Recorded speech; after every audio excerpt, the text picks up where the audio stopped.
Salam hər kəsə. Bugünkü fizika dərsimizin mövzusu bir cism maqnit hərəkət edən yüklü zərrəciyə təsir edən qüvvə, yəni Lorentz qüvvəsi olan bölmədən xüsusi testlərin izahından ibarət olacaq.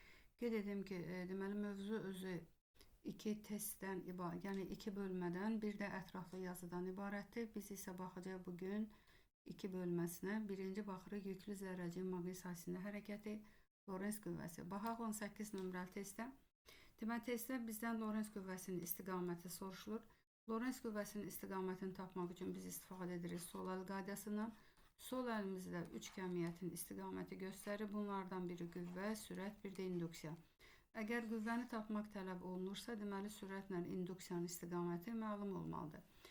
X işarəsi görürüksə, bu zaman induksiya ovucumuza daxil olduğundan əlimizi şəklin üzərində açıq vəziyyətdə tuturuq. 4 barmağımız sürətin istiqaməti, baş barmaq isə qüvvəni göstərir.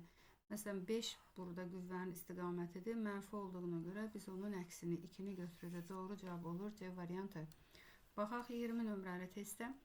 Deməli, induksiyası 30 milli-tesla olan bir cism maqnit sahəsinin induksiya xəttlərinə perpendikular istiqamətə sahəyə 20 mikrokulon yükə malik zərrəciyə təsir edən Lorentz qüvvəsi 0,6. Biz zərrəcinin sürətini tap. Test elə də çətin bir test deyil. Sahəyə perpendikular olduğundan QVB sinus olur 90 dərəcə. Nəzərə almırıq artıq, yəni sinus 90 dərəcədə 1-dir. Buradan sürəti tapırsa, sürəti tapanda F-i nəyə bölməsiz? F bölünsün QB.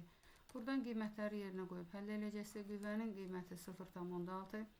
Q'si 20 vurulsun 10 üstü mənfi 6'dır. Çünki mikro verib orada. İnduksiyası da 30 vurulsun 10 üstü mənfi neçədir? 30 mənfi 3'dür. Deməli 2 sıfırı buradan silsək, burada qalacaq 10 üstü mənfi 1. 10 üstü mənfi 6, 10 üstü mənfi 1. Əsaslar eynidir, üstlər toplanır 10 üstü mənfi 7. O da kəsirin surətinə çıxacaq, müsbət 7 kimi. 2 vur 3, 6 bölsək alırıq 0,1 vurulsun 10 üstü 7. Cavabımız olacaq 10 üstü 6 metr bölünsün saniyə. B variantı. Baxaq 21 nömrəli testdən. 21 nömrəli testdə də zərrəcinin sürətini soruşur. Eyni düsturdur. Düsturu yazacaqsınız. Buradan F bərabərdir QVB düsturunu yazırsınız. Buradan sürət vektorunu, sürəti yox, bir dəqiqə. Deməli, sürət vektoru ilə zərrəcinin induksiya vektoru ilə sürət arasındakı bucağı soruşur. Yəni sinus alfanı soruşur. Buradan sinus alfanı tapacaqsınız. Sinus alfa bərabərdir F bölünsün QVB düsturunu yazacaqsınız. Və qiymətləri yerinə yazaq. Deməli, sinus alfa bərabərdir. F'in qiyməti bizdə 0,4 verib. Q'nun qiymətini 10 vurulsun mikro 10 üstü mənfi 6'dır. Sürət 10 üstü 5'dir. Sonra induksiyanın qiyməti də verib 0,8. Deməli 10 üstü 1, 10 üstü 5. Əsaslar eynidir, üstlər toplandı, oldu 10 üstü 6. 10 üstü mənfi 6, 10 üstü müsbət 6 çıxıldı bizə. Deməli bunlar getdi. 10 üstü 0,4 ilə 0,8'i bölsək, burada neçə alırıq? Burada alırıq 2'də 1. Sinus da 2'də 1'i neçə dərəcə alır? Baxın, burada verir. Sinus 2'də 1'i alır 30 dərəcədə. Baxaq 22 nömrəli testdə. Deməli, bir cism maqnit sahəsində hərəkət edən, mənfi yükə təsir edən Lorentz qüvvəsinin istiqaməti hansı ifadədə düzgün, hansı şəkildə düzgün göstərilmişdir? Aydındır ki, A variantı, D variantı ümumiyyətlə səhvdir. 2 variantda qalırıq. Nöqtədirsə əlimizi şəklin üzərində qapalı qoyuruq. 4 barmaq sürətin istiqaməti, baş barmaq qüvvənin istiqamətini göstərir. Hal-hazırda əlimizin vəziyyəti B şəklinə uyğun gəlir. Amma işarə burada mənfidir. Müsbət olsaydı B-ni götürəcəkdik. Mənfi olduğuna görə əlimizin vəziyyətini dəyişirik. Cavab olacaq C variantı. Sonra digər səhifəmizə keçək. Digər səhifədə bir cism maqnit sahəsində 4 protonun hərəkət istiqaməti göstərilmişdir.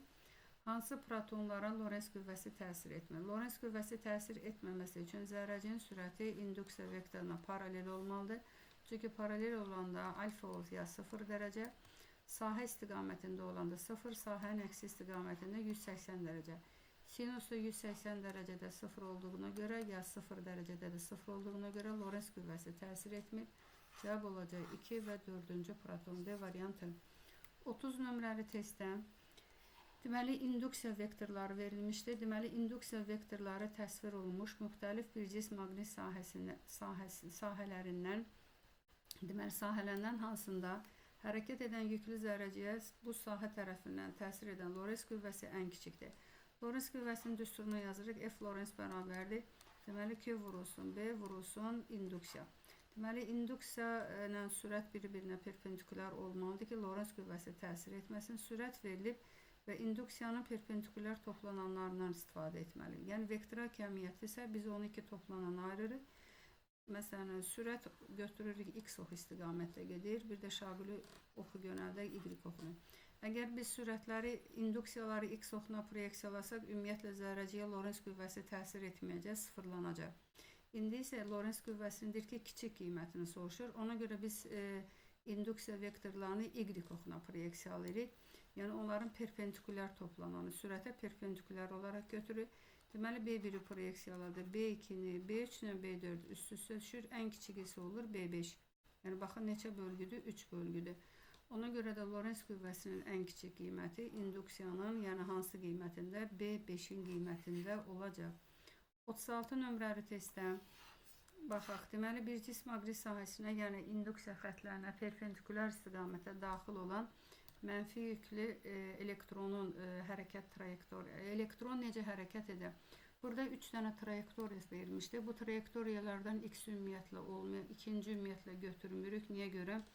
Çünki elektrona sahədə Lorentz qüvvəsi təsiridir. Lorentz qüvvəsi təsir etdiyindən onun hərəkəti trayektoriyası əyiləcək. Yəni müəyyən qədər meyl edəcək.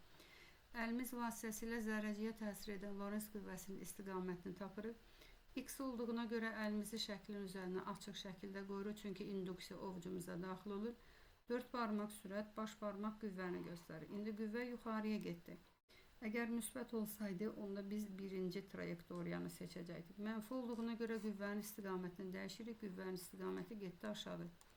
Və bu zaman həmin Lorentz qüvvəsinin mənfi yükü, Lorentz qüvvəsi yükü aşağıya doğru deməli çəkdiyindən bu zaman onun hərəkət trayektoriyası, yəni 3 istiqamətində olacaq. Yəni 3 istiqamətində çevrə qövsü üzrə. Aydın oldu. Yəni əslində o sahədə başlayacaq nə cür hərəkət etməyə? Çevrə üzrə bərabər sürətlə hərəkət etməyə. Baxaq 37 nömrəli testdə. Deməli, iki cərəyanlı düz naqilin yaratdığı maqnit sahəsində təsvir edilmiş istiqamətdə hərəkət edən elektrona təsir edən Lorentz qüvvəsinin istiqamətini tap. Lorentz qüvvəsinin istiqamətini tapmaq üçün biz zərrəciyin sürətini, bir də induksiyanın istiqamətini bilməliyik. Induksiyanı tapmaq üçün bizə burada cərəyanlı naqillər verilmişdir. Naqilin birində cərəyan bizdən şəklə doğru axır və bu zaman onun ətrafında maqnit sahəsi var. İnduksiya vektorunun istiqaməti burğu qaydası ilə tapılır. Burğunun dəstəyini baxın, naqilin bu hissəsinə qoymadılar. Cərəyan şəkil müstəvisinə doğru getdiyinə görə biz onun ətrafında saat əqrəbi istiqamətində bir çevrə cızırıq və gətirib yük olan tərəfdən həmin induksiya vektorunun istiqamətini çıxarırıq. İnduksiya vektoru çevrəyə toxunan yönəldir. Digəri üçün isə nöqtə olduğuna görə induksiya vektorunun istiqamətini burğu qaydası ilə tapanda burğunu saat əqrəbinin əksi istiqamətində fırladırıq və gətirib yük olan tərəfdə induksiya vektorunun istiqamətini çəkirib bir. Məsafələr eyni olduğuna elə onların induksiya vektorları da bərabər olub, yekun induksiya vektoru aşağıya doğru gedəcək. İndi baxırıq ki, mənfi yüklü zərrəcik şaquli yuxarı gedir, induksiya vektoru isə hara getdi? Aşağı. İnduksiya ilə sürət vektoru bir-birinə paralel olduğuna görə zərrəciyə sahədə ümumiyyətlə Lorentz qüvvəsi təsir etmir. Cavab olacaq C variantı. Baxaq 38 nömrəli testdə artıq burada bir cərəyanlı naqil verilmişdir. Yəni baxın, cərəyan şəkil müstəvisindən bizə doğru gəlir. Həmin cərəyanlı naqildən müəyyən bir D məsafədə bir müsbət yüklü zərrəcik qoyulmuşdur. Gəlin həmin məsafəyə bir A nöqtəsi yazaq. Burada da müsbət yükü götürək. Deməli, V sürəti ilə hərəkət edir. İndi deyir ki, baxın, sahəni bu cərəyanlı naqil yaradır və həmin cərəyanlı naqilin maqnit sahəsində müsbət yük hərəkət edir. Müsbət yükə təsir edən deyir, qüvvəni tap. Qüvvəni tapmaq üçün sürətlə induksiyanı, yəni sahənin induksiyasının istiqamətini tapmalıyıq. Sahənin induksiyasını tapmaq üçün burğudan istifadə etməklə saat əqrəbinin əksi istiqamətində bir çevrə cızırıq. Baxın, çevrəni cızdıq saat əqrəbinin əksi istiqamətində. Və A nöqtəsinə çatanda induksiya vektorunun istiqamətini, yəni induksiya vektoru çevrəyə toxunan istiqamətdə yönəlir. Onu çıxarırıq. Və bu zaman baxdıq ki, induksiya vektoru ilə, yəni induksiya vektorunun istiqaməti ilə, yəni qüvvə xəttinin istiqaməti ilə sürət arasında bucağı 90 dərəcədir və zərrəciyə Lorentz qüvvəsi təsir edir və bu zaman əlimizi nə cür yerləşdiririk? Deməli, İnduksiya ovucumuza daxil olmalıdır. 4 barmaqda sürətin əlimizi şəkil üzərində yerləşdirəndə və biz baxırıq ki, Lorentz qüvvəsi şəkildən bizə doğru yönəlib. Yəni şəkil müstəvisinə perpendikulyar istiqamətdə bizə doğru yönəlib. Doğru cavabımız olacaq C variantı. Keçək növbəti testimizə. Deməli 39 nömrəli testdə. 39 nömrəli testdə bir cism maqnit, burada cərəyanlı düz xətli cərəyanın maqnit sahəsində hərəkət edən elektrona təsir edən Lorentz qüvvəsinin istiqamətini tap. Yenə Lorentz qüvvəsinin istiqamətini tapmaq üçün biz nə bilməliyik? Sürətlə induksiyanı bilməliyik. İnduksiya bizə cərəyanlı naqil verəcək. Çünki cərəyan varsa ətrafında maqnit sahəsi var. Sahə varsa induksiya, qüvvə xətləri var. Baxın, cərəyan bu istiqamətdə gedir. Burğudan istifadə etməklə induksiyanın istiqamətini tapacaqsan. Baxın, burğunun dəstəyini bura qoyub sağ burğu qaydası ilə və onu sağ əlimizlə əvəz etsək, məsələn, burada induksiya vektoru oxun istiqaməti içəriyə doğru yönəldiyinə bura x deyirsiniz. Bu hissə isə nə deyəcəksiniz? Nöqtə. Məsələn, kimlər ki, induksiya vektorunun istiqamətini tapmaqda çətinlik çəkirsə, özünə belə bir nümunəni yadda saxlaya bilər. Baxın, cərəyan şəkil müstəvisində baxın, yuxarıya doğru yönəlir. İnduksiyanın istiqamətini tapmaq üçün burğunun dəstəyini bura qoysaq, baxın, burada bir çevrə cızsaq, burada induksiya içəriyə doğru, digər tərəfdən bizə doğru yönəlir. Onda bu hissəyə x, yəni sağ tərəfi həmişə, baxın, həmişə, yəni cərəyan yuxarı gedən hal üçün sağ tərəfi x, sol tərəfə nə deyirik? Nöqtə. İndi isə baxın, həmin bu şəklin, yəni şablonun nümunəni gətirib burada yerləşirsə, yuxarıya x düşdü, aşağıya nöqtə düşdü. Zərrəcik isə hansı tərəfdə yerləşir? X olan tərəfdə. X olan tərəfdə yerləşirsə bu sürətidir. Əlimizi şəklin üzərinə açıq vəziyyətdə qoyuruq. Deməli, 4 barmaq sürət, baş barmaq isə qüvvənin istiqaməti. Qüvvə gedir bu tərəfə. Axı, buradakı mənfi yüklü zərrəcik olduğuna görə onun əksini seçirik. Qüvvənin istiqamətini götürdük. Hansı tərəfə? Sağ tərəfə. Doğru cavabımız olacaq burada. Hansı variant? A variantı. Keçək növbəti səhifədə. Deməli, 41 nömrəli testdə bir cism maqnit sahəsinin induksiya xətlərinə perpendikulyar istiqamətdə daxil olan və W kinetik enerjisinə malik olan elektrona təsir edən Lorentz qüvvəsi F-dir. Deyir, həmin istiqamətdə sahəyə daxil olan 9W kinetik enerjili elektrona təsir edən Lorentz qüvvəsi nəyə bərabər olar? Lorentz qüvvəsinin düsturundan F bərabərdir QVB-də. V-ni yerinə yazacaqsa kök altında 2Y kinetik bölünsün M. Vurusun nə yazırsınız? B. Və buradan alırıq ki, Lorentz qüvvəsi kök altında kinetik enerji ilə düz mütənasibdir. Kinetik enerji 9 dəfə artırsa, Lorentz qüvvəsinin qiyməti 3 dəfə artacaq. Doğru cavabımız olacaq D variantı. Baxaq 43 nömrəli testdə. 43 nömrəli testdə də yenə cərəyanlı düz naqilin maqnit sahəsində protona təsir edən Lorentz qüvvəsinin istiqamətini tapın. Deməli, cərəyanlı düz naqil ətrafında bir maqnit sahəsi yaradıb. Çünki cərəyan varsa ümumiyyətlə maqnit sahəsi var. Həmin sahəyə müsbət yüklü yük gəlib düşüb və yük həmin sahədə hərəkət edib. Və həmin sahə tərəfindən yükə təsir edən deyir, Lorentzi tap. Əvvəlcə biz həmin sahənin induksiyasının istiqamətini tapmalıyıq. Yəni, qeyd edək, deməli, sol tərəfə biz sağ tərəfə x, sol tərəfə nöqtə demişik. Yəni, burğu qaydası ilə, baxın, bunu yadda saxlayırsınız. Gətirib bunu şəklin üzərində yerləşəndə yuxarıya nələr düşdü? Nöqtələr. Əlimizi şəklin üzərinə qapalı qoyuruq. 4 barmaq sürət, baş barmaq isə nəyə göstərəcək? Lorentz qüvvəsinin istiqamətini. Qüvvənin istiqaməti hara getdi? Sol tərəfə. Doğru cavabımız olacaq B variantı. Baxaq 44 nömrəli testdə. Deməli, F Lorentz qüvvəsi bir də induksiya verilir və buradan zərrəciyin sürəti hansı ifadə ilə müəyyən olunur? Burada nə edirik? Birinci şəkildən tangens betanı tapırıq. Tangens betanı tapanda biz betanı tapırıq. Tangens bir dəqiqə burada biraz səliqəsiz yazdım. Deməli, biz tapırıq ki, tangens beta bərabərdir. F Lorentz qüvvəsini bölürsünüz nəyə? Induksiya. Və burada Lorentz qüvvəsinin üstünü bura QVB yazmaqla bura B, BD ixtisar getdi və zərrəciyin sürəti soruşur. Deməli, V bərabərdir. Tangens deməli beta. Tangens beta bölünsün nədir? Q. Alırıq hansı variant? A variantı. Baxaq 45 nömrəli testdə. Deməli, bir cism maqnit sahəsinə yerləşmiş vakuum kondensatoruna müsbət yüklü ion daxil olur. Baxın, müsbət yüklü ion daxil olur. Maqnit induksiya xətləri hansı istiqamətində? Onun trayektoriyası düz xətli olar. bilirik ki, deməli vakuum kondensatorun lövhələri arasında da sahə bircins elektrik sahəsidir. Həmin bircins elektrik sahəsində baxın, bu müsbət iona bir qüvvə təsir edir. Həmin qüvvə elektrik qüvvəsidir. F bərabərdir Q-yə. Və maqnit sahəsi tərəfindən də ona bir Lorentz qüvvəsi təsir edəcək. Dedik ki, trayektoriya düz xətli olması üçün induksiyanın istiqamətini bilməli. İnduksiyanın istiqamətini bilmək üçün sürət məlumdur. Zərrəciyə təsir edən Lorentz qüvvəsini bilməliyik. Bəs Lorentz qüvvəsinin istiqamətini nə cür göstərəcəksiniz? Deyir ki, hərəkət düz xətli olsun. Əgər onu aşağı elektrik qüvvəsi çəkirsə, mütləq yuxarıya da hansı qüvvə çəkməlidir? Lorentz. Və biz Lorentz qüvvəsini tapdıq. Deməli, bu sürət. Bu da Lorentz qüvvəsinin istiqaməti. F Lorentzi tapdıq. İndi induksiyanı tapmalıyıq. Zərrəcikdə müsbət yükdür. Deməli, əlimizi qoyuruq şəklin üzərinə. 4 barmaq sürət baş barmağı qüvvəni göstərir.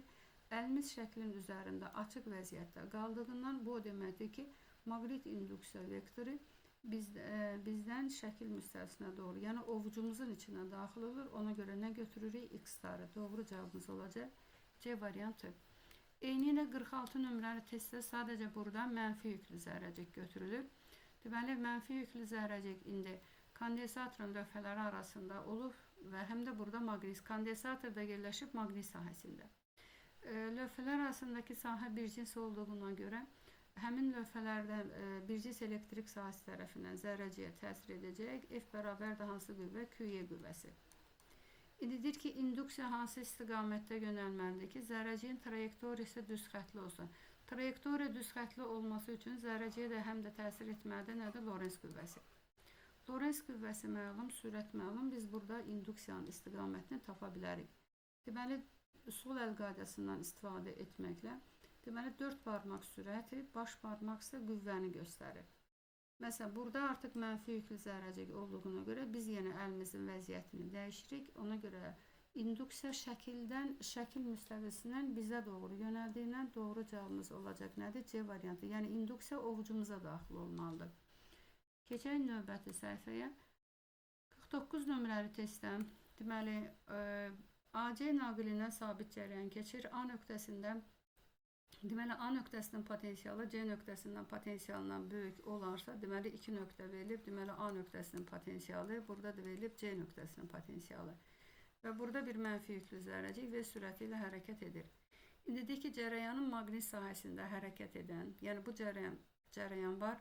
Cərəyanın maqnit sahəsində hərəkət edən, elektrona təsir edən qüvvəni tapır. F Lorentzi tapmalı. Deməli, sürət var, induksiyanı isə nəyə əsasən tapacaqsınız? Cərəyana əsasən. Deməli, cərəyana görə induksiyanı tapmalı. Bəs cərəyan istiqamətini nəyə görə tapacaqsınız? Deyir, A nöqtəsinin potensialı B nöqtəsinin, C nöqtəsinin, bura C nöqtəsinin potensialından böyükdür. Deməli, cərəyan A-dan C-yə gedir. Cərəyan istiqamətini tapdıq. Cərəyan istiqamətini tapandan sonra burğu qaydası ilə induksiyanın istiqamətini tapırıq. Yenə qeyd edək, burğu qaydasından istifadə etməklə biz tapacaq ki, məsələn, sağ tərəf X, sol tərəf baxın nöqtədir, ayrıca kənarda tapdıq. Və tapdığımız bu nümunəni gətirib bu şəklin üzərində yerləşəndə yuxarıya nələr düşdü? Nöqtələr düşdü. Baxın, nöqtələr düşdü yuxarı. Əlimizi şəklin üzərinə qapalı qoyuruq. 4 barmaq sürət, baş barmaq qüvvəni göstərdi. Mənfi olduğuna görə biz onun əks variantını seçirik. Deməli, F Lorentz getdi yuxarı. Olacaq hansı variant? C variantı. 50 nömrəli testdə isə bizə deməli, sürət verilib, qüvvə verilib, induksiyanın istiqamətini soruşur. Burada da yenə 4 barmağın sürəti, baş barmaq isə qüvvəni göstərir. Məsələn, əlimizi şəklin üzərində qapalı vəziyyətdə qoyunda burada nələr görürük? Nöqtələr görəcəksiniz.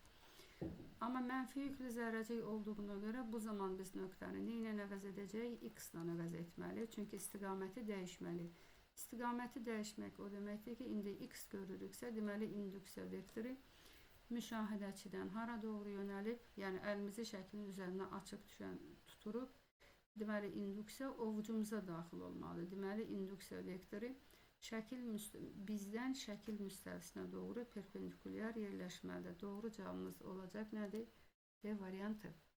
Sonra baxaq növbəti səhifəmizə.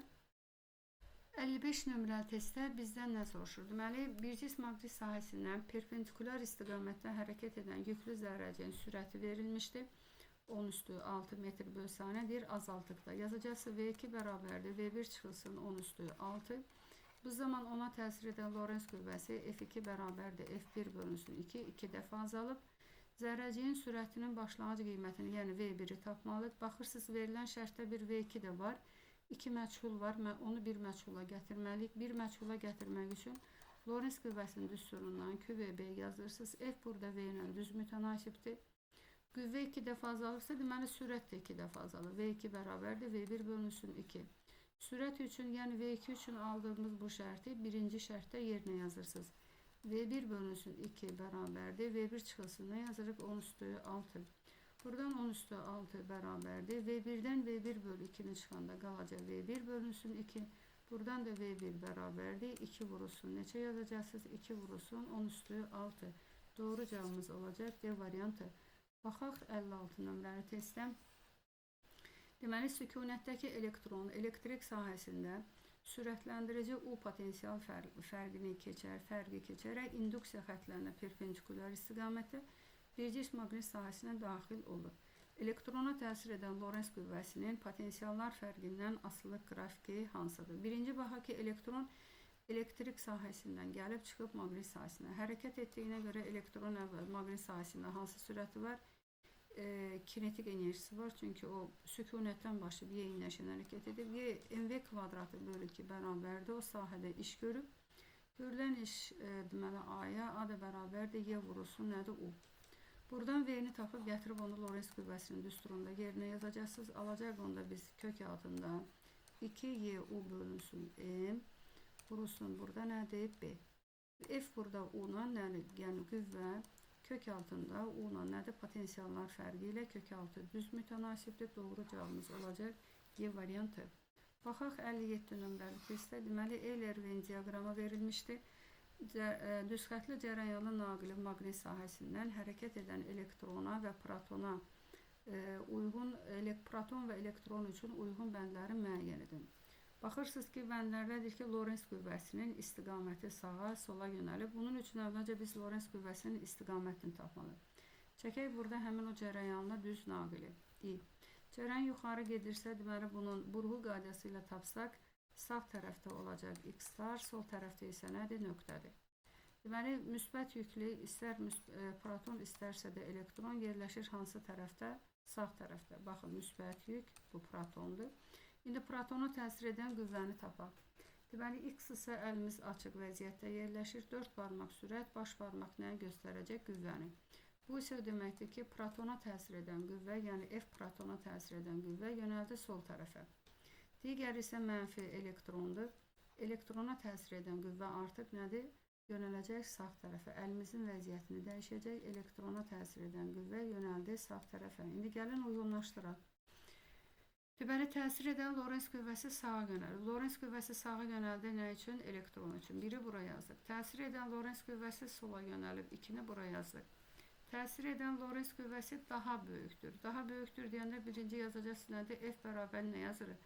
QVB yazsaq, baxın, F bərabərdir QVB. Buradan da bilirik ki, F bərabərdir, əvəzləyici qüvvə də nəyə bərabər olacaq? MA-ya bərabər olacaq. Buradan yazsaq, MA yazsaq. Deməli, F burada M-lə düz mütənasibdir. Hansının kütləsi böyükdürsə, ona təsir edən Lorentz qüvvəsi də nədir? Daha böyük olacaq. Deməli, Lorentz qüvvəsi daha böyükdür. Bu proton üçündür, 2-3. Lorentz qüvvəsi daha kiçikdir. Bu elektron üçündür. Sonra trayektoriya əyri xətlidir. Bu isə B hər ikisində trayektoriya əyri xətli olacaq. Çünki onlar sahədə çevrə üzrə hərəkət edəcək. Deməli, 5-i də bura yazırıq. Deməli, cavab olacaq 2, 3, 1, 4, 1 də 5. Deməli, doğru cavabımız oldu. Hansı variant? Doğru cavabımız oldu. Y variantı. Keçən növbəti səhifədə, deməli, 62 nömrəli testdir. 62 nömrəli testdən, deməli, induksiyası B1 olan bir cism maqnit sahəsində. Baxaq, induksiyası B1 olan bir cism maqnit sahəsində, deməli, yüklü zərrəciyə təsir edən Lorentz qüvvəsi 6 milli nədir? Henridir. Gəlin, burada yazaq, deməli, B1. B1-ə uyğun Lorentz qüvvəsi F1 bərabərdir 6 milli Henri. İndi deyir ki, induksiyası B2 olan maqnit sahəsində, yəni həmin zərrəciyə, yəni V sürəti ilə daxil olan zərrəciyə təsir edən Lorentz qüvvəsini tap. F2 bərabərdir suala. Lorentz qüvvəsinin düsturu F bərabərdir QVB yazırıq. Deməli, yüklü zərrəcikdir, sürət eyni, induksiya eynidir. F burada B ilə düz mütənasibdir. Bəs induksiyanın biz istifadə edəcək perpendikulyar toplananından. Gəlin tənasüb quraq. Deməli, ikinciyə təsir edən qüvvəni soruşur. F2 bölünsün F1 bərabərdir. Burada yazacaqsınız ki, B2'nin perpendikulyar toplananı bölünsün B1'in perpendikulyar toplananına. Buradan da F2'ni tapırıq. F2 bərabərdir. Deməli, F1'i bizə verib 6. Deməli, B2'nin perpendikulyar toplananı, baxın budur. Perpendikulyar toplananı bizə neçə bölgü verdi? 2 bölgü. B1'in perpendikulyar toplananı isə 4 bölgü ilə gedir. Baxın 4. Deməli, B2'ye bura 2 yazırsınız. B1'e də neçə yazırsınız? 4. 4 ilə 2 bu getdi. 2, 6 bölü 2 neçə tapırıq? 3. Deməli, cavabımız burada olacaq neçə? 3. Deməli, 62 nömrəli testdə cavab alırıq neçə? 3.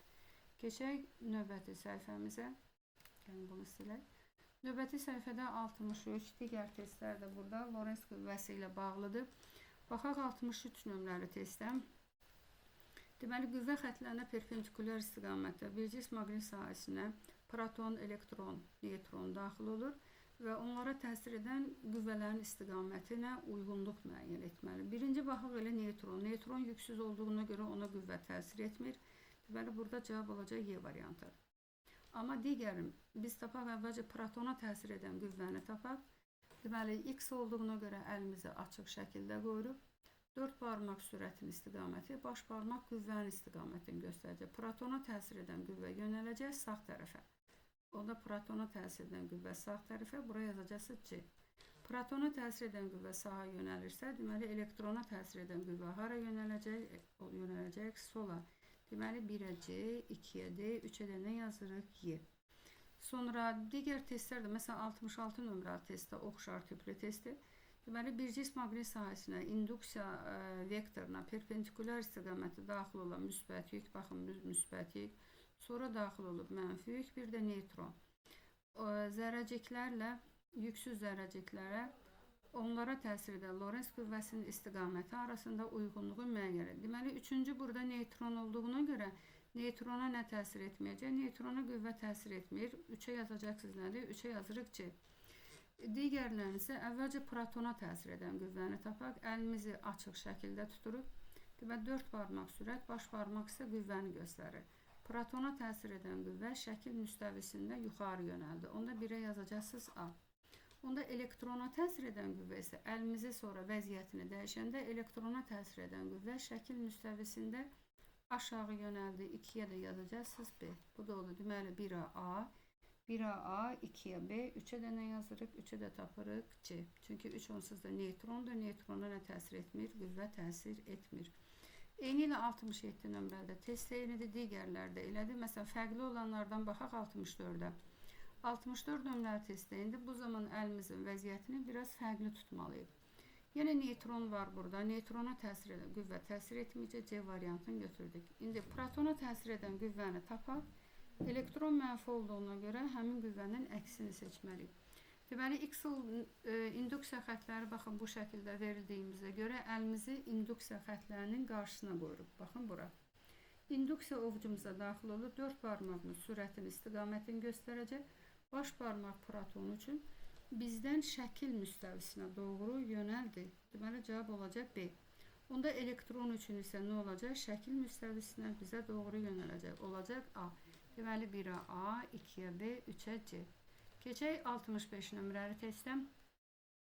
Deməli, 65 nömrəli testdə isə artıq burada biz həm də induksiyanın istiqamətini tapmalıyıq. Çünki əvvəlki şəkil testdə induksiyanın istiqamətini verirdi.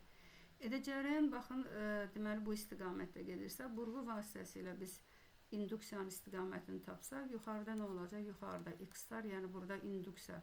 Burğunun istiqaməti içəriyə doğru yönəldiyinə bura X, digər hissəyə isə nə yazacaqsınız? Nöqtə.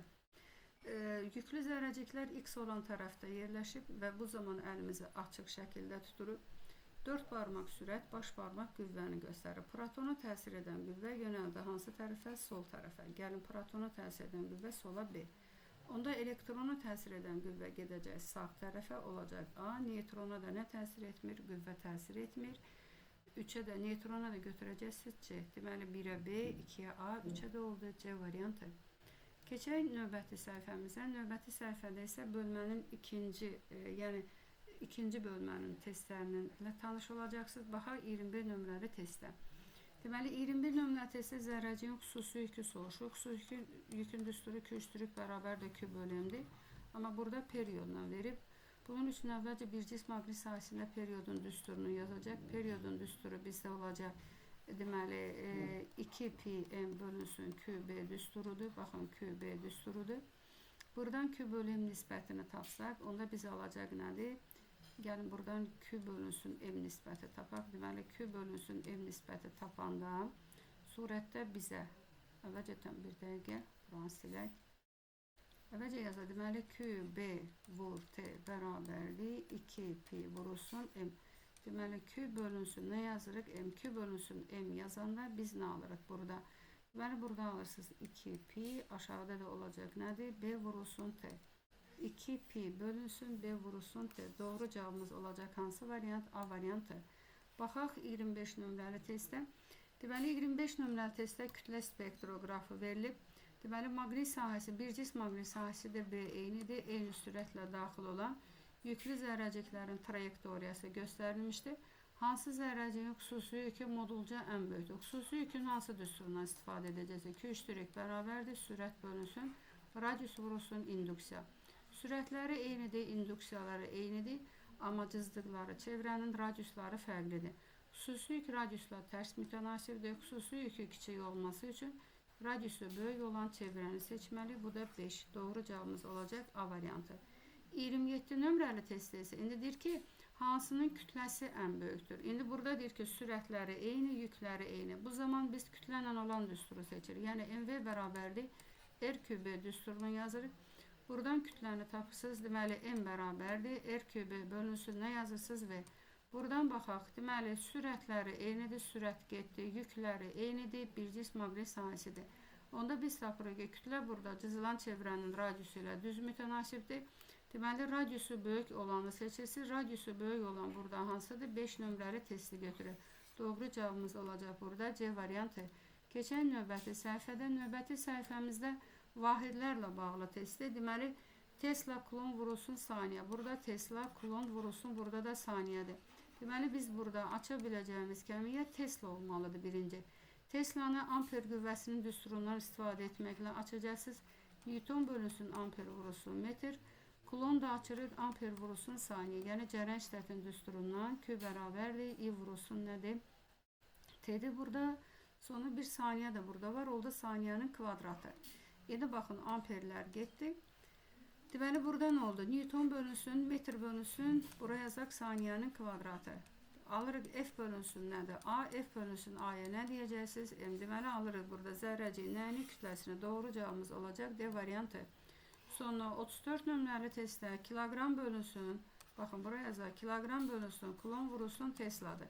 Buradan Tesla'nı əvəz edəcəksiniz. Deməli kilogram, kulonu açacaqsınız. Amper vurulsun saniyə. Tesla'nın yerinə gələn Newton bölünsün, amper vur metr yazırıq. Baxın amper, metrdə çıxdı kəsrin surətinə. Burada amperlər ixtisar getdi. Baxın bir dəqiqə diqqət o. Deməli Tesla'nın yerinə biz yazdıq. Newton bölünsün amper vur metr. İndi gəlin baxaq. Burada da Newtonu, deməli kilogram vurulsun metr. Burada saniyə var. İndi Newtonu açaq. Newtonu açırıq. Kilogram vurulsun metr bölünsün saniyə kvadratı. Saniyə kvadratı çıxdı kəsrin surətinə. Kilogramla kilogram, metrlə metr, saniyə biri getdi. Bir saniyə burada qaldı. Saniyə nəyin vahidi oldu? Periodun və zamanı. Doğru cavab oldu A variantı. Sonra 35 nömrəli testdə amper vurulsun, Tesla vurulsun saniyənin kvadratıdır.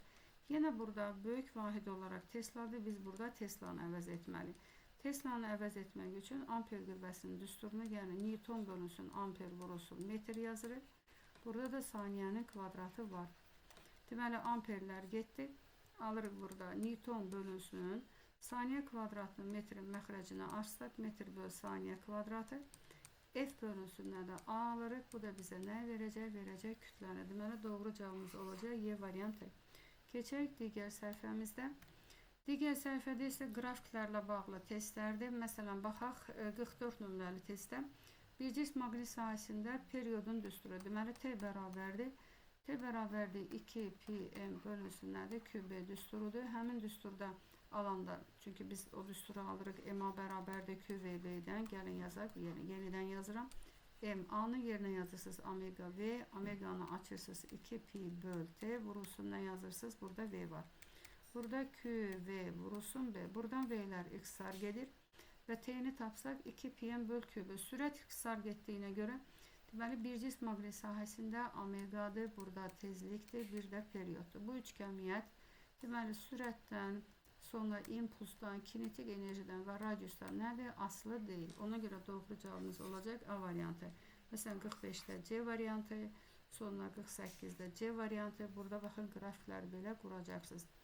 Sonra baxaq, eyni ilə baxaq 49-da da asılı deyil. Sonra 46-da isə deyir ki, radiusun yükdən asılıdır.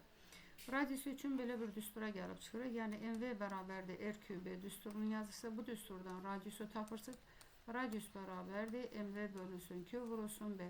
R burada Q ilə tərs mütənasibdir. Doğru cavabımız olacaq D variantı.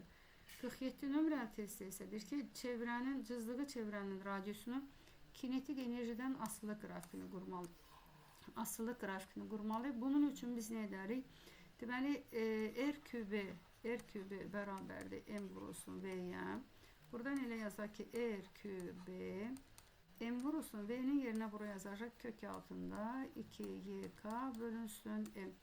Və buradan da RQB biraz da sadələşdirsək, kütlənin kökün altına salsaq, alırıq 2YK vurulsun M. Və biz nə tapdıq? Biz tapdıq ki, cızılan çevrənin radiusu kök altında kinetik enerji ilə düz mütənasibdir. Doğru cavabımız olacaq D variantı. Keçən növbəti səhifədə də baxın. Burada məsələlər verilib. Məsələn, baxaq 51 nömrəli testdə. Deməli, elektronun sürəti verib.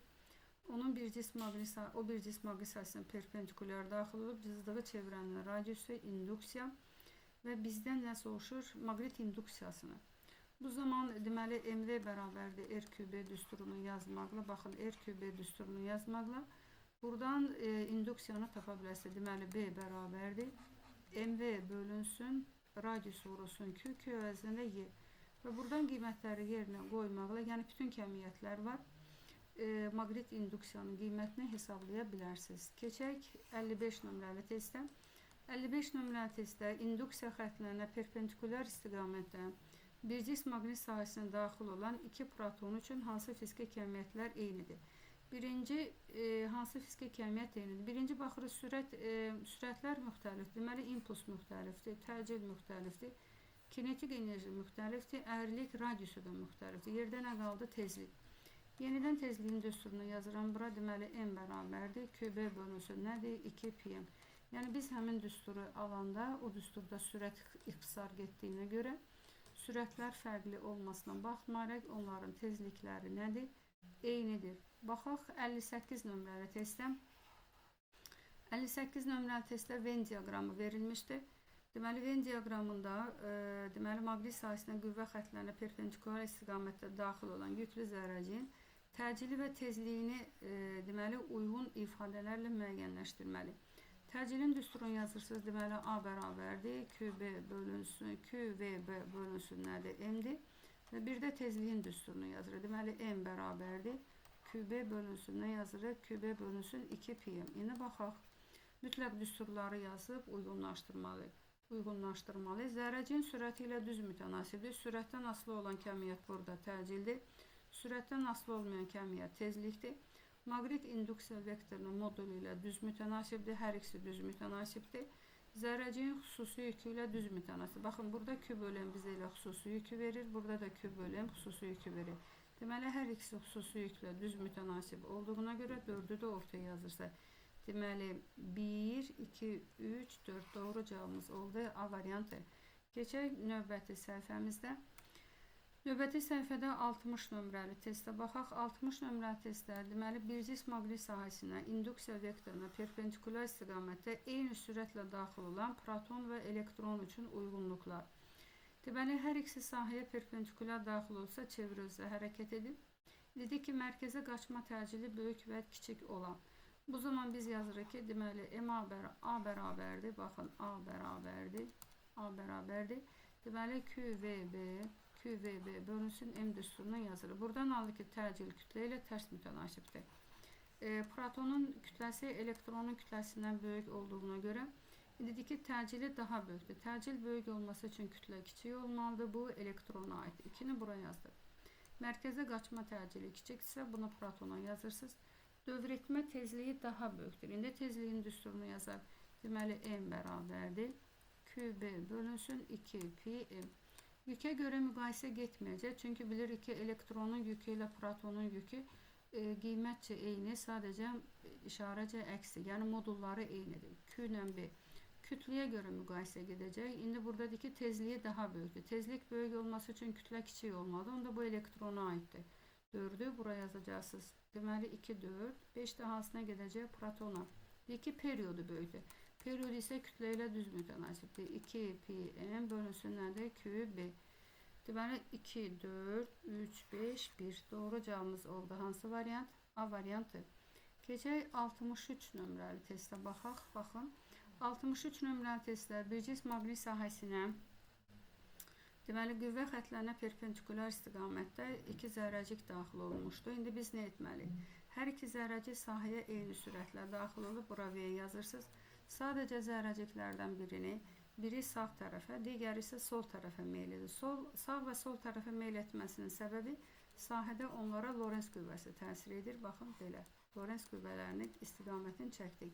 Yine biz burada zərrəciklərin işarəsini tapmalıyıq. Birinci əlimizi qoyuruq açıq vəziyyətdə, çünki x olduğuna görə. 4 barmaq sürət, baş barmaq qüvvə. Əlimizin vəziyyəti birinci zərrəcik üçün üst-üstə düşdüyünə görə birinci zərrəcik müsbət, ikinci zərrəcik isə nə olacaq? Mənfi.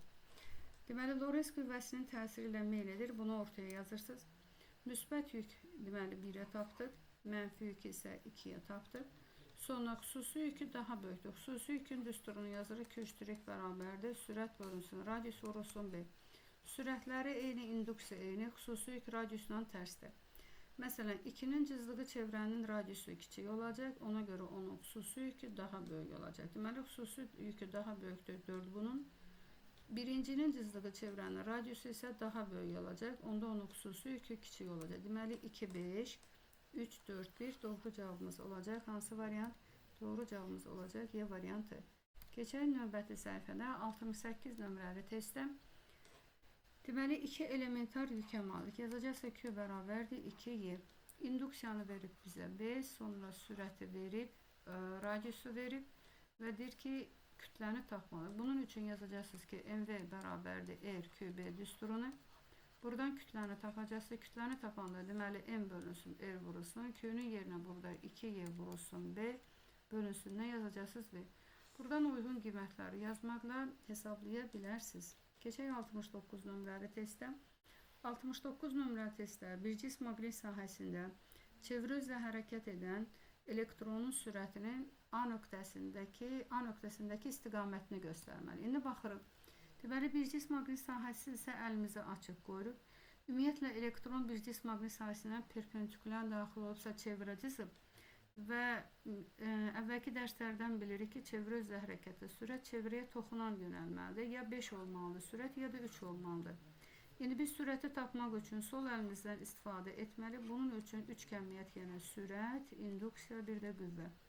Sürəti tapmaq üçün F ilə B bizə məlum olmalıdır. B məlumdur, X-dir, bəs F hardadır? F çevrənin içərisinə doğru yönəlir. F Lorentz. Və əlimizi açıq şəkildə qoyuruq və əlimiz də nə cür yönəlməlidir? Deməli, baş barmaq çevrənin içərisinə yönəlməlidir. 4 barmaq sürəti göstərir. Məsələn, 3'ü tapırıq biz. Mənfi olduğuna görə isə seçirik nəyi? 5'i. Doğru cavabımız olacaq B variantı.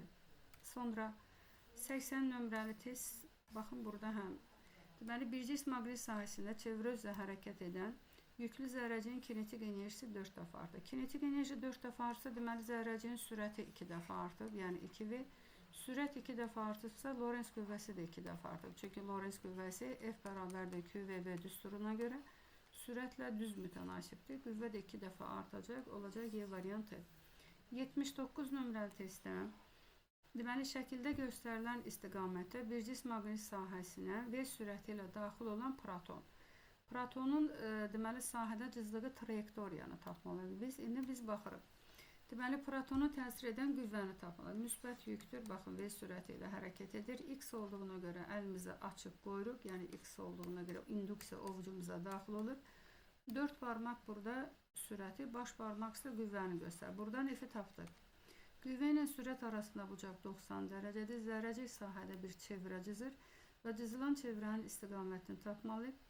Sürət çevrəyə toxunan istiqamətdə, baxın, sürətin istiqamətindən tutaraq onun ətrafında bir çevrə cızacaqsınız. Olacaq hansı variant? Olacaq D variantı. Qüvvə də çevrənin mərkəzinə yönəlməlidir. Sonra 80 nömrəli testdə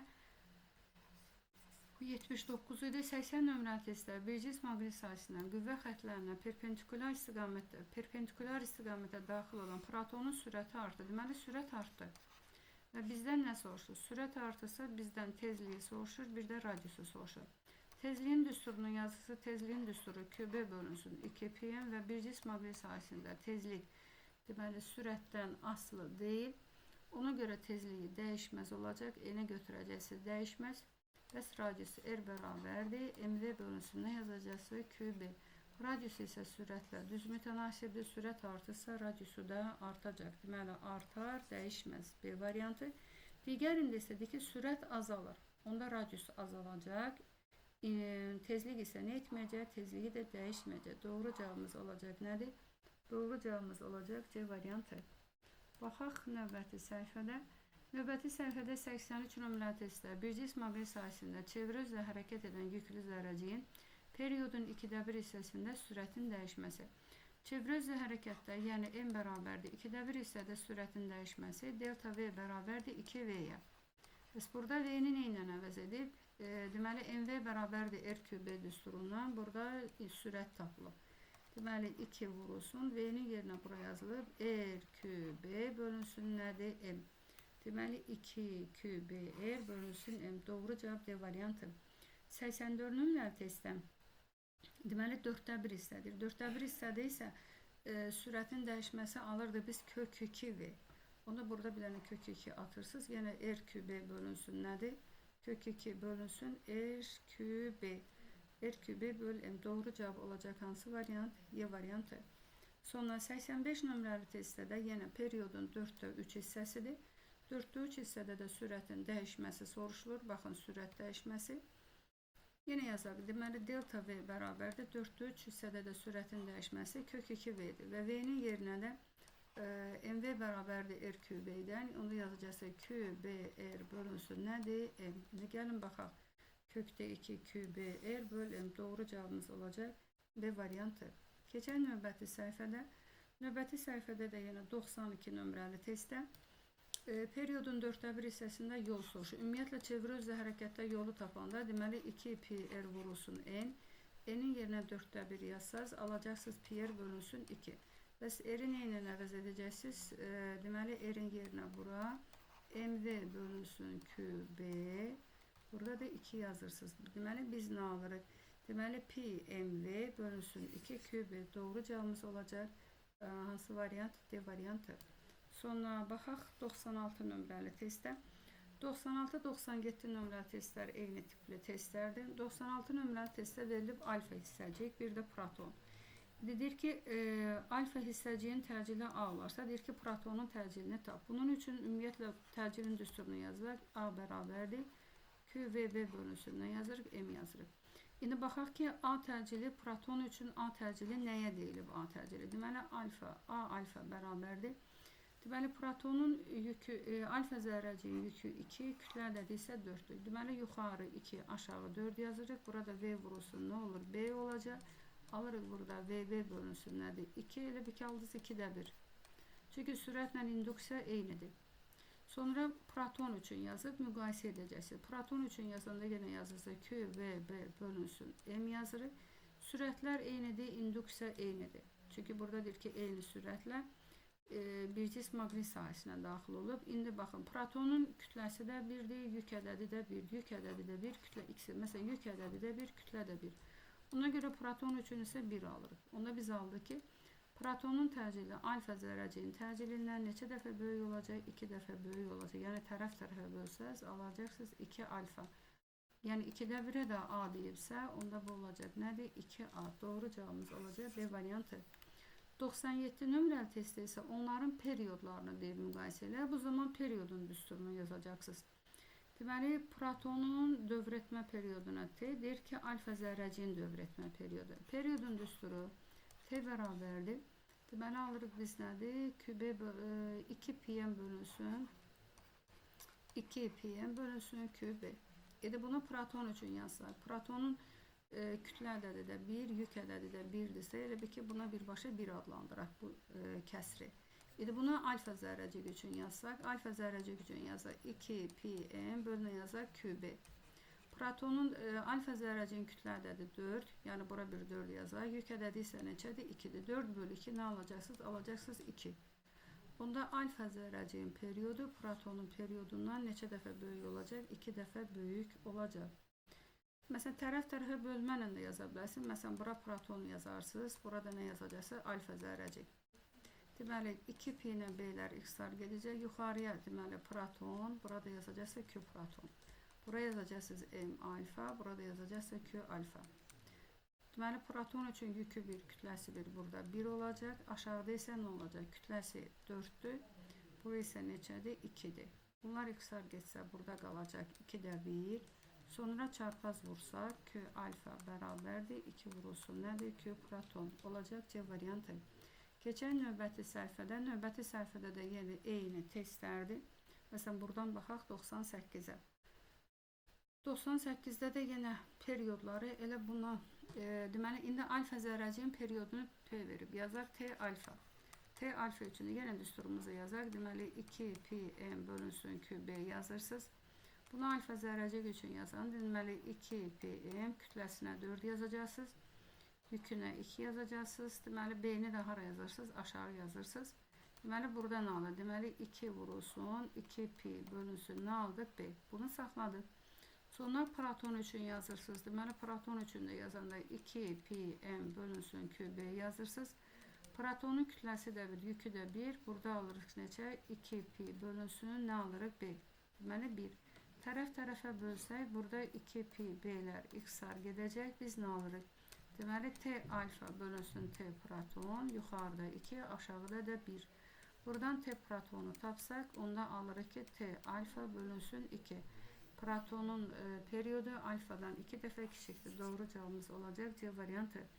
Bunu 99'da da tezlik üçün olan düsturu yazıb müqayisə aparması. Mən sadəcə tezlik üçün düsturu yazıram bura. Deməli, tezlik üçün düsturumuz QB bölünsün nədir? 2pm yazacaqsınız. Qiymətləri yerinə qoyub müqayisə apara bilərsiniz. Keçək növbəti səhifədən. Növbəti səhifəmizə baxaq hansı testlərdən. 101 nömrəli test. Deməli, 101 nömrəli testdə nə verilib bizə? Deməli, induksiya xətlərlə perpendikulyar istiqamətdə bir cism maqnit sahəsinə daxil olan iki yüklü zərrəciyin trayektoriyasının əyrilik radiusundan asılı qrafik verilmişdir. Birinci zərrəciyin xüsusi yükünün, yəni birinci zərrəciyin xüsusi yükünün ikinci zərrəciyin xüsusi yükünə olan nisbətini tapmalıyıq. Bunun üçün xüsusi yükün düsturunu yazırıq. Radiusuna olan düsturu deməli Q iştirik bərabərdir. Sürət bölünsün, radius vurulsun B. Burada verib ki, eyni sürətlər eynidir, elə qrafikdən verilib B. İnduksiyada eynidir, xüsusi yük radiusundan tərsdir. Ona yazılsın, deməli Q1 iştirik bölünsün, Q2 iştirik bərabərdir. Tərs mütənasib olduğuna görə yuxarı R2, aşağı nə yazırsınız? R1. Deməli, ikinciyə uyğun radiusa R0 verib, birinciyə uyğun radiusa isə verib 2R0. R0'lar X-lar gedir, qalır nədir? 1 bölünsün 2.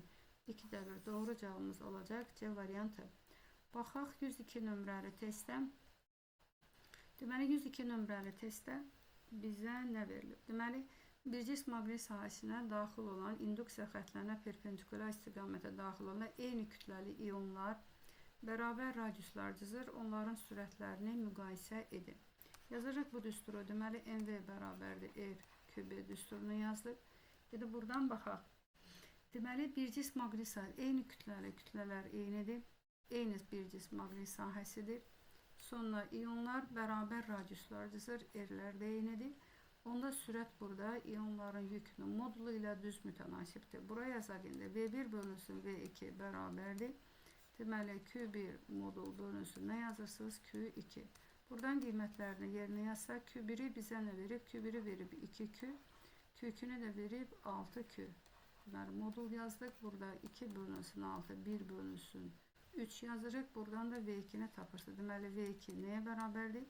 V2 bərabərdir 3V1'ə. Deməli 102 nömrəli testdə alırıq hansı variant? Alırıq D variantı. Sonra baxaq 103 nömrəli test. 103 nömrəli testdə də elə bundan əvvəl baxın. Protonun və alfa zərrəciklərin radiuslarını müqayisə etməliyik. Bunun üçün biz nə etməliyik? Düsturu çıxartmalıyıq ki, kinetik enerjiləri eynidir. Cızdığı çevrənin radiuslarını müqayisə edin. Gəlin yazaq RQB bərabərdir MV. Bura V-nin yerinə kinetik enerjinə olan düsturunu yazaq. Deməli 2YK bölünsün M. Kütlənin kökün altına alsaq, deməli RQB.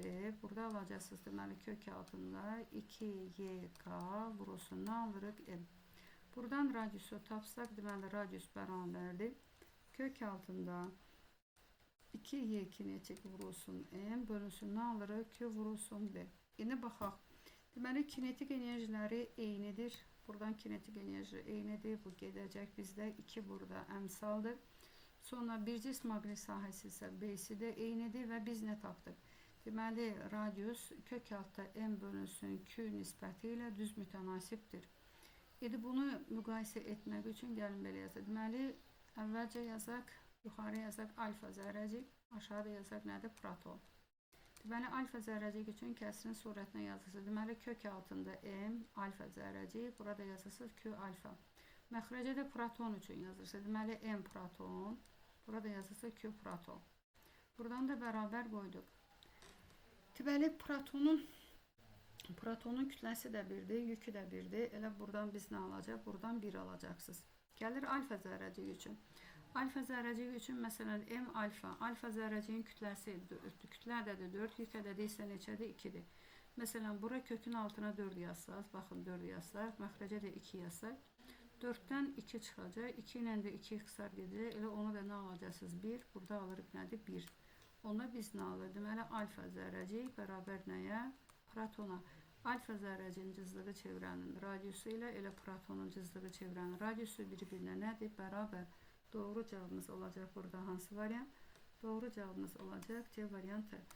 Baxaq, növbəti səhifədə testimiz var. Bəli, testimiz var. Burada da nədir? Deməli, 106 nömrəli testə baxırıq. 106 nömrəli testdən bir cism maqnit sahəsində çevrə özlə eyni sürətlə hərəkət edən elektronların dövrətmə tezliklərini müqayisə edin.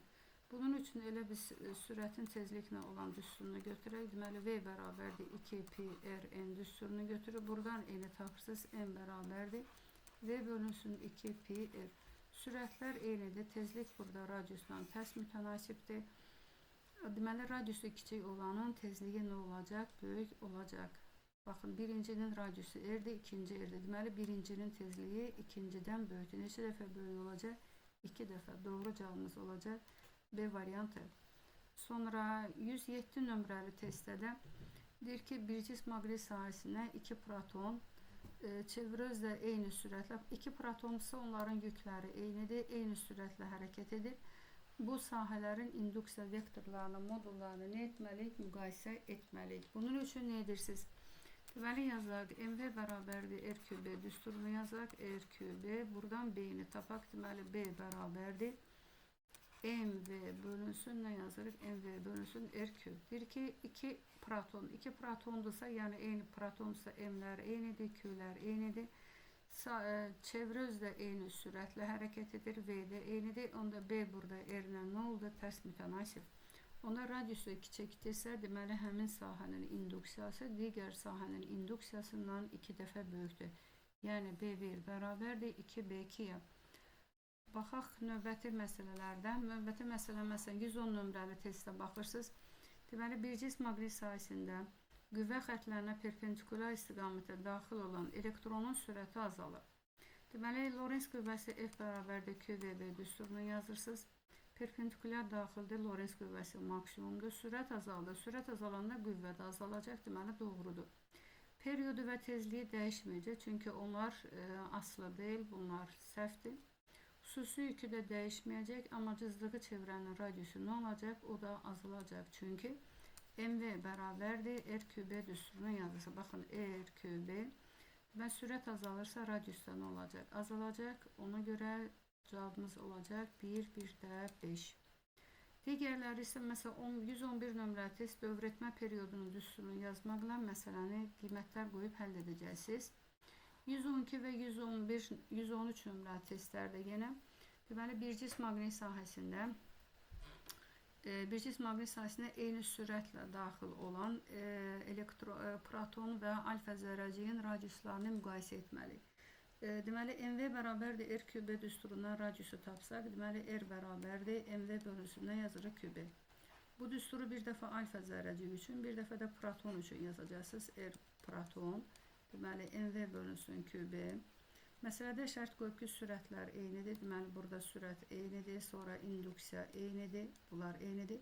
İndi alfa zərrəcik üçün yazsaq, deməli, alfa zərrəciyin kütləsi protonun kütləsindən 4 dəfə böyüdür. Məsələn, buraya yazacaqsınız, tutaq ki, bura alfalar yazsaq, belə. Burada proton yazın, gəlin, burada proton yazaq. Onda buraya yazacaqsınız 4m proton. Baxın, 4m proton. Yükü neçə dəfə böyüdür? 2 dəfə. Burada 2 küp proton. Burada surətdə bir 2 qaldı. Deməli, m proton bölünsün nədir? Q proton. M proton, Q proton. Baxın, burada da var. Onda biz nə alırıq? Deməli, R alfa bərabərdir. 2 vurulsun R proton. Alfa zərrəciyinin radiusuna, protonun radiusuna bölsəz neçə alacaqsınız? Alacaqsınız 2. Eyni ilə periodu da o tipdə müqayisə edəcəksiniz. Yəni periodun düsturunu yazmaqla, deməli alfa zərrəcik üçün periodun düsturunu yazanda yazacaq nədir? 2pi m alfa bölünsün q alfa vurulsun b. Sonra proton üçün yazacaqsınız T proton bərabərdir 2pi deməli m proton, q proton vurulsun b. Buradan tərəf-tərəfə bölsə 2pi'lər gəlin elə belə yazaq. Deməli 2pi yazaq, bura 2pi yazırıq. Alfa zərrəcik. Deməli 4m proton yazırsınız. Sonra yükünə 2q proton yazırsınız. Burada nə yazırsa b. 4 ilə 2 getsə ixtisar, 2'ni qarşıya yazsaq, burada alacaqsınız. Deməli 2pi m proton, məxrəcə nə yazacaqsınız? Q proton vurulsun B. Baxın, bunun yerinə biz gətirib nə edə bilərik? Nə yaza bilərik? T proton yaza bilərik. Ondan biz alırıq. Alfa zərrəciyin periodu protonun periodundan neçə dəfə böyükdür? 2 dəfə böyükdür. Nisbət kimi də yazsaz, onda T alfa bölünsün T proton. Yəni, baxın, bunu gətirib burada məxrəcə atsaz, cavab nə alacaqsınız? Cavab alacaqsınız 2. Deməli, bugünlük bu qədər. Bugün mən sizinlə yüklü zərrəciyin maqnit sahəsində hərəkəti və ona təsir edən Lorentz qüvvəsi olan bölmədə xüsusi testlərin izahına baxdım.